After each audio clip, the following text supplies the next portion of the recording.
성공한 사람들은 대부분 실패에 머물러 있지 않습니다. 그들은 그 실패를 자신이 지닌 가장 가치 있는 자산으로 만들 방법을 끊임없이 찾아냅니다. 여러분 또한 그들과 같이 힘든 일이 생기더라도 그것을 기회로 바꿀 수 있는 능력을 가지고 있습니다. 어렸을 적 학교 선생님이나 부모님이 이렇게 말했죠. 근면성실하게 노력하면 잘 살 수 있다. 하지만 점점 커가면서 그 사실이 진실이 아니라고 몸소 느끼게 됩니다. 단순히 근면성실만으로는 원하는 부와 성공을 얻기 힘들다는 것을 깨닫죠. 그렇다면 어떻게 해야 부와 성공을 가질 수 있을까요? 오늘은 수많은 자기개발과 성공 철학의 고전이자 선구자인 나폴레옹 힐의 생각하라 그리고 부자가 되어라를 참고하여 부와 성공을 이룩하는 방법에 대해 이야기해 보도록 하겠습니다. 나폴레옹 힐은 미국 철강왕 앤드류 카네기의 조언과 후원을 받아 20여 년 동안 토머스 에디슨, 헨리 포드, 알렉산더 그레미엄 벨 등 수많은 성공한 인물들을 인터뷰하고 분석하였습니다. 그는 성공한 사람들에게는 그들만의 공통된 성공 원칙이 있을 것이라 생각하였습니다. 그의 인사이트를 담은 이 책은 현재까지 전 세계적으로 1억 부 이상 팔린 베스트셀러로 많은 사람들에게 큰 울림을 주고 있습니다. 이후 그의 원칙은 현대 비즈니스 리더, 기업과 코치들에게도 큰 영향을 미치고 있으며 현대 자기개발 산업의 아버지라고 불리고 있습니다. 그의 강력하고 주옥 같은 인사이트들은 여러분이 부를 쌓고 성공하는데 도움을 줄 뿐만 아니라 인생을 어떻게 바라보고 받아들이는 관점에 있어서도 긍정적이고 좋은 변화를 줄 것입니다. 꼭 오늘 내용을 반복해서 들으시면서 자신의 것으로 만드신다면 인생에 있어서 큰 변화를 갖는 계기가 될 것이라 생각합니다. 여러분 혹시 무언가 간절히 기도해 보신 적이 있으신가요? 참고로 저는 무교이지만 여러분 또한 종교를 믿지 않아도 무언가를 간절히 바라는 마음을 담아 기도해 보신 적이 있을 수 있습니다. 수능 시험 점수가 잘 나와달라고 기도했을 수도 있고 원하는 기업에 합격해달라고 기도했을 수도 있고 몸이 안 좋은 가족의 건강이 좋아지도록 기도했을 수도 있습니다. 아니면 그냥 로또 번호를 맞춰달라고 기도했을 수도 있죠. 이렇게 우리는 무언가 간절히 바라는 열망을 갖고 살아가고 있습니다. 그것이 꼭 기도라는 행위를 통해서가 아니더라도 말이죠. 부자가 되고 싶다는 열망, 건강하고 싶다는 열망, 성공하겠다는 열망, 작게는 오늘 당장 축구 시합에서 이기겠다는 열망까지 말이죠. 하지만 그 열망은 보통 내가 바라는 대로 잘 되지 않는 경우가 많습니다. 마치 로또 번호처럼 말이죠. 그 이유는 바로 열망이라는 것을 잘 이해하지 못하고 잘 사용하지 못하기 때문입니다. 사실 무언가를 만들고 얻는 데 있어서 가장 중요한 요소는 바로 이 열망에서부터 출발합니다. 그럼 그 열망을 몸소 보여준 사례를 한번 들어보시죠.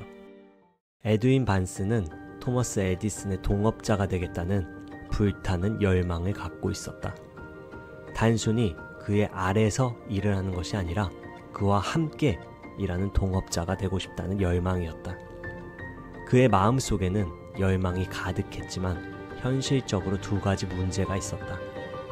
첫 번째는 그는 에디슨과 일면식조차 없는 사이였고 두 번째는 에디슨의 연구소까지 갈 차비조차 없는 상태였다. 보통 사람이라면 이 문제만으로도 열망을 실현하려고 시도할 생각조차 못할 것이었겠지만 그의 열망은 평범한 것이 아니었다. 이후 에디슨 연구소에 찾아간 반스는 에디슨과 사업을 하러 왔다고 선언했다. 물론 처음 에디슨을 만나자마자 동업자가 되지는 못했다. 아주 낮은 임금을 받고 에디슨 연구소에서 일할 기회를 얻었을 뿐이다. 그 후 몇 달이 흘렀지만 반스의 목표와 비슷한 일조차 일어날 기미가 보이지 않았다. 하지만 반스의 마음속에는 끊임없이 열망이 강하게 피어나고 있었다. 기회는 반스가 기대했던 것과는 다른 방향에서 다른 형태로 나타났다. 이렇듯 기회는 가면을 쓰고 나타난다. 기회는 뒷문으로 슬그머니 들어오는 교활한 면이 있다. 때로는 불운의 가면을 뒤집어 쓰기도 하며 잠깐의 좌절이라는 형태를 띠기도 한다. 그래서 많은 사람들이 기회를 알아보지 못하곤 한다. 당시 에디슨은 에디슨 구슬 녹음기라는 기계를 막 완성했었다. 하지만 다른 영업사원들은 그 물건에 관심을 보이지 않았다. 반스는 이것이 기회라고 생각하고 자신이 그 기계를 팔아보겠다고 했다. 이후 그는 엄청나게 성공적으로 기계를 팔았고 에디슨은 그에게 구슬 녹음기의 전국 유통권을 주었다. 이로써 반스는 에디슨과 동업자의 관계로서 사업에 성공하였고 그를 부자로 만들었다. 반스는 처음부터 그의 꿈을 어떻게 이룰 수 있는지를 전혀 알지 못했습니다. 단지 그가 처음부터 끝까지 가지고 있었던 것은 오직 하나, 강렬한 열망이었습니다. 우리는 강렬한 열망, 그 이전에 성공하고 싶다는 그의 생각에 주목해야 합니다. 성공을 생각하는 사람에게는 성공이 찾아오고 실패를 생각하는 사람에게는 실패가 찾아옵니다. 이와 같이 부와 성공을 얻는 방법의 핵심은 바로 생각에 있습니다. 물론 그냥 일반적인 생각을 말하는 것이 아닙니다. 만약 우리가 생각하는 대로 모든 게 이루어질 것 같으면 힘들어 죽겠네, 야 암 걸리겠다 와 같은 흔히 살면서 무심결에 내뱉는 말 때문에 대부분의 사람들은 살아남지 못했을 것입니다. 여기서 말하는 생각은 바로 잠재의식입니다. 잠재의식은 저를 비롯한 수많은 사람들의 인생을 바꿔준 개념이며 자기계발과 성공에 관한 강연자들도 중요하게 생각하는 핵심 내용입니다. 아마 이와 같은 개념을 처음 접하시는 분들이라면 조금 복잡할 수 있겠지만 차근차근 천천히 알아보시죠. 우리는 인식하지 못하지만 일상생활에서 하는 대부분의 결정과 행동은 무의식적으로 이루어집니다. 다양한 연구와 이론에 따르면 그것은 약 90%에서 95%에 육박하며 의식적으로 행동하는 비율은 10% 미만이라고 하죠. 하지만 더 정확히는 무의식과 잠재의식을 구분지어야 합니다. 무의식은 프로이트의 정신분석학에서 사용되는 개념으로 정확히는 억압된 욕망, 충동, 트라우마와 같은 우리가 의식적으로 자각할 수 없는 심리적 요소입니다. 이는 우리가 직접적으로 통제할 수가 없는 부분이죠. 반면 잠재의식은 의식과 무의식의 중간 단계로 볼 수 있습니다. 의식적으로 인식하지는 않지만 필요할 때 자동적으로 나오는 습관을 포함하는 영역입니다. 예를 들면 우리가 전날 술을 기억이 안 날 정도로 아무리 먹고 자도 아침에 일어나 보면 어젯밤에 양치를 했다거나 아무 생각 없이 운전을 해도 출근길은 잘 찾아가는 이런 행동들은 반복적인 학습과 경험을 통해 잠재의식 속에 각인된 것이라고 할 수 있습니다. 우리가 하는 행동의 90% 이상을 인식하지 못하고 행동하듯이 잠재의식 속에 각인된 생각은 우리가 의식하지 못하지만 그것을 실현시켜줄 힘을 갖고 있습니다. 마치 가면을 쓴 기회를 포착하는 것처럼 말이죠. 만약 부와 성공을 원한다면 잠재의식 속의 부와 성공을 각인시키면 됩니다. 이게 끝이냐고요? 네, 맞습니다. 그렇다고 영상을 끄시면 안 되고요. 잠재의식 속에 우리가 원하는 생각을 각인시키는 것은 생각보다 쉽지 않습니다. 우선 그 방법에 대해 알아보기 전에 반스의 이야기를 좀 더 들어보시죠. 에디슨 연구소로 향하는 화물 열차에 올랐을 때 반스는 불황자나 다름없는 행색이었다. 하지만 열정만큼은 그 누구보다 강렬했다. 반스의 열망은 단순히 희망사항이 아니었다. 소망도 아니었다. 모든 것을 변화시킬 만한 강한 열망이었고 확신이었다. 반스는 명확히 목표를 선택하고 그 목표를 달성하는데 자신의 에너지와 의지, 노력을 모두 쏟아부었기에 성공할 수 있었다. 그가 이루고 싶은 목표, 그가 찾던 기회는 5년이라는 시간이 흐른 후에나 그에게 찾아왔다. 반스는 에디슨 연구소에서 내가 바라는 것을 얻지 못할 수도 있어. 그러니 눈을 크게 뜨고 다른 기회도 찾아봐야 돼.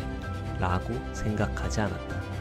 대신 그는 이 세상에서 내가 가지기로 마음먹은 건 오직 하나뿐이야.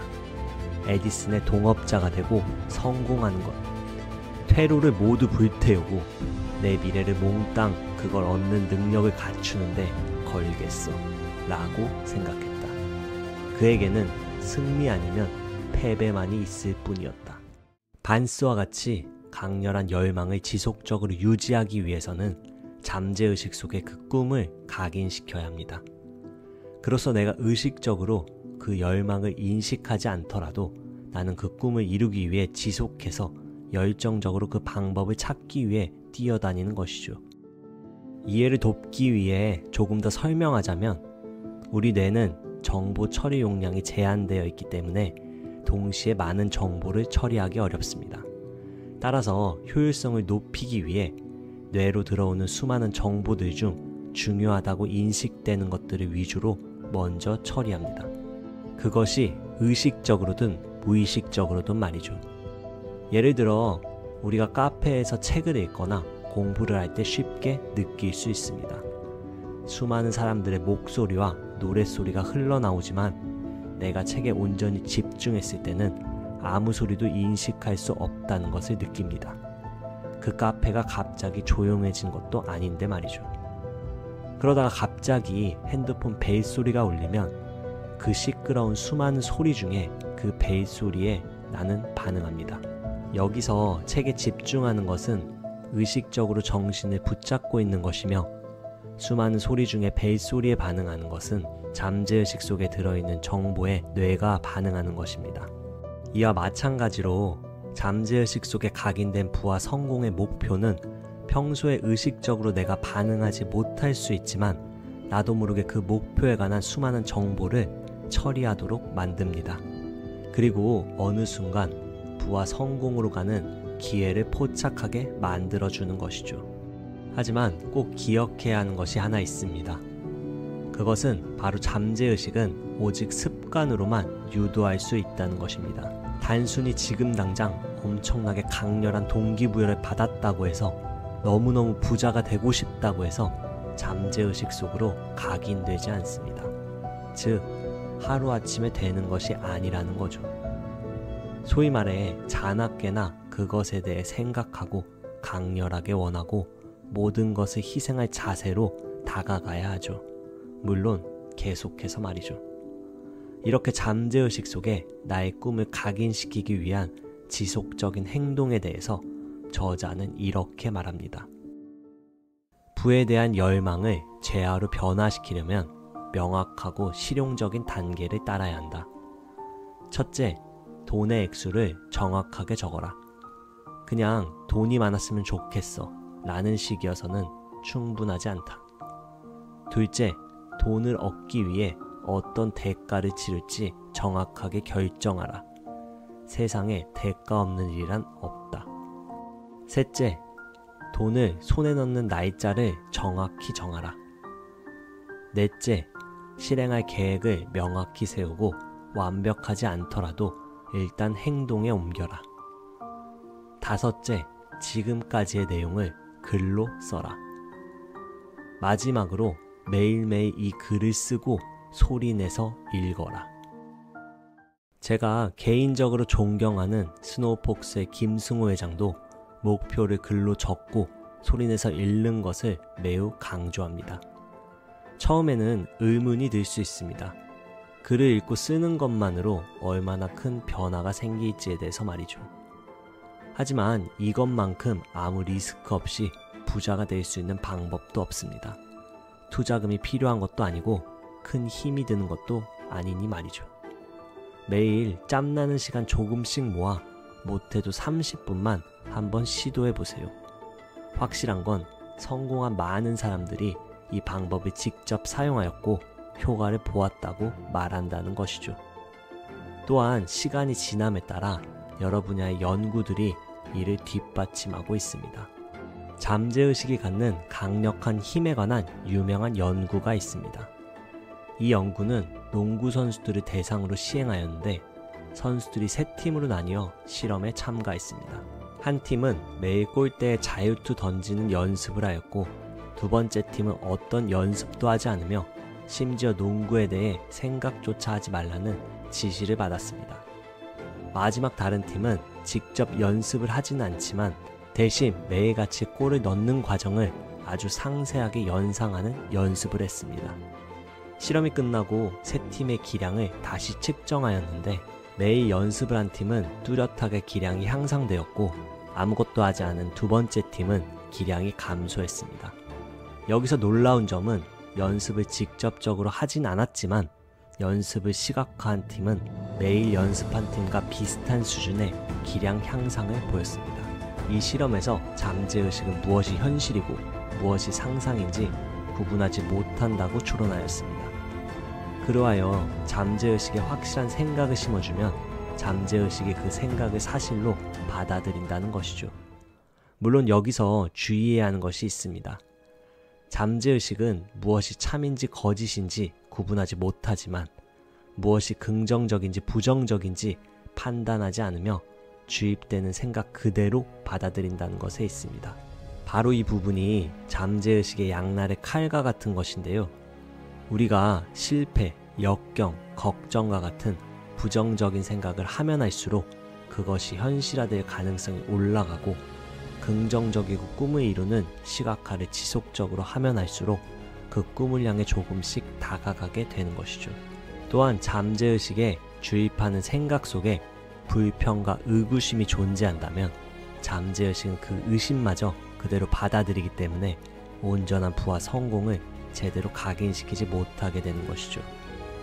이러한 상황은 정작 나에게 안 일어날 것 같다고 생각할 수 있지만 나도 모르는 은연중에 많이 발생하곤 합니다. 여러분은 보통 사업이나 투자, 어떤 일을 하다가 손실이 발생하면 가장 먼저 무슨 생각이 드시나요? 많은 사람들이 손실이 일어나면 다른 것들 말고 그 손실에 대해서만 생각합니다. 어떻게 하면 그 손실을 메꿀 수 있을까? 손실을 줄일 수 있는 것은 무엇이 있을까? 와 같이 말이죠. 하지만 손실을 생각하면 할수록 또 다른 손실이 일어날 뿐입니다. 우리는 손실에 대해 생각하는 것을 멈추고 내가 그것으로부터 얻을 수 있는 것에 집중해야 합니다. 예를 들면 무엇을 해야 이 위기를 기회로 삼아 이익을 만들 수 있을까? 그 경험에서 얻을 수 있는 이익은 무엇이 있을까와 같이 말이죠. 성공한 사람들은 대부분 실패에 머물러 있지 않습니다.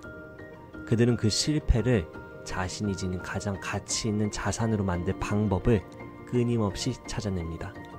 그들 또한 초라하게 시작했고 마음 아픈 고통을 수없이 겪었지만 마침내 자신의 목표 지점에 도달한 사람들입니다. 성공한 이들에게 인생의 전환점은 대개 위기의 순간에 찾아왔습니다. 여러분 또한 그들과 같이 힘든 일이 생기더라도 그것을 기회로 바꿀 수 있는 능력을 가지고 있습니다. 모든 사람들에게 시간 이외에 공평하게 주어진 것이 하나 있습니다. 그것은 바로 자신의 생각입니다. 생각을 다스리는 능력은 자신의 운명을 제어할 수 있는 유일한 수단입니다. 마음을 다스리는 일은 훈련과 습관의 결과입니다. 중간이나 타협점은 존재하지 않습니다. 마음을 다스리려면 분명한 목적을 가지고 그 목적을 뒷받침하는 계획을 세우고 부지런히 실행하는 습관을 들여야 합니다. 생각은 우리가 상상하는 것 이상으로 엄청난 힘을 가지고 있으며 이는 인간이 가지고 있는 가장 강력한 능력입니다. 그 생각 중에서도 잠재의식을 우리가 원하는 방향으로 개발하는 것이 바로 부와 성공을 이루는 비결이라고 할 수 있습니다. 지금까지 부와 성공을 얻기 위해 필수적인 요소인 잠재의식에 대해 알아보았습니다. 다음 영상에서는 어떻게 하면 집중적으로 잠재의식을 개발하고 성공하기 위해 알아야 하는 다른 요소들에 대해 말해보도록 하겠습니다. 이 영상으로 단 한 분이라도 건강하고 의미 있는 인생을 구축하는 데 도움이 되셨으면 하는 간절한 바람과 함께 오늘 이 영상 마치겠습니다. 감사합니다. 지금까지 건강한 하루였습니다.